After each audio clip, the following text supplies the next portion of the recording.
அனைவருக்கும் வணக்கம். நம்ம இன்னைக்கு என்ன பார்க்க போறோம் அப்படின்னா இலக்கண குறிப்பு அப்படின்றது பார்க்க போறோம். ஃபர்ஸ்ட் இருக்கக்கூடிய இலக்கண குறிப்பு என்ன அப்படின்னா மூதூர். மூதூர் அப்படின்றது என்ன அப்படின்னா பண்பு தொகை. அதாவது பண்பு தொகை அப்படின்னா நிறம், அளவு, சுவை, குணம், தொழில் இதெல்லாம் வந்துச்சு அப்படின்னா அது என்ன சொல்லுவோம் அப்படின்னா பண்பு தொகைன்னு சொல்லுவோம். அதுக்கடுத்து பாத்தீங்க அப்படின்னா மை விகுதி மறைந்திருக்கும். அதுக்கடுத்து ஆகிய, ஆன அப்படின்னு சொல்லக்கூடிய பண்பு உருபு மறைந்து வரும். இதெல்லாம் நம்ம என்ன சொல்லுவோம் அப்படின்னா பண்பு தொகை அப்படின்னு சொல்லுவோம். அதுக்கடுத்து பாத்தீங்க அப்படின்னா உறுதியர். உறுதியர் அப்படின்றது இங்க என்ன வந்திருக்கு அப்படின்னா வினை தொகைன்னு வந்திருக்கு. இப்ப எல்லாருக்கும் உங்களுக்கு டவுட் வரணும், சார் சால, உரு, தவ, நனி, கடி, தடை இதெல்லாம் வந்துச்சு அப்படின்னா நீங்க உரிச்சொல்னு சொன்னீங்க, இந்த இடத்துல மட்டும் ஏன் வினைத்தொகை போட்டிருக்கீங்க அப்படின்னா அது என்ன பொருள்ல வருது அப்படின்றத நம்ம பார்க்கணும். இந்த இடத்துல உறுதியர் அப்படின்றது எனக்கு ரொம்ப துன்பத்தை தரக்கூடிய ஒரு அர்த்தத்துல வந்திருக்கு. அதனால உறுதியர் அப்படின்றது 3 காலத்துக்கும் நம்மளால சொல்ல முடியுது.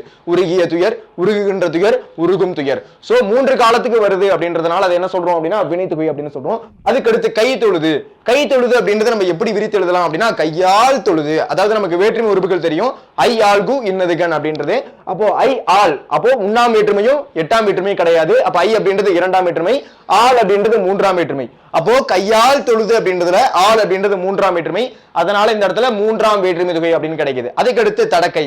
சால, உரு, தவ, நனி, கடி, தடை இதெல்லாம் வந்துச்சு அப்படின்னா நமக்கு நார்மலா தெரியக்கூடியது என்ன அப்படின்னா அது உரிச்சொல் தொடர். இப்போ தடக்கை அப்படின்றது என்ன அப்படின்னா உரிச்சொல் தொடர். சரிங்களா? ஓகேப்பா. இந்த வீடியோ உங்களுக்கு பிடிச்சிருக்கு அப்படின்னா ஒரு லைக் ஒன்று தட்டி விடுங்க.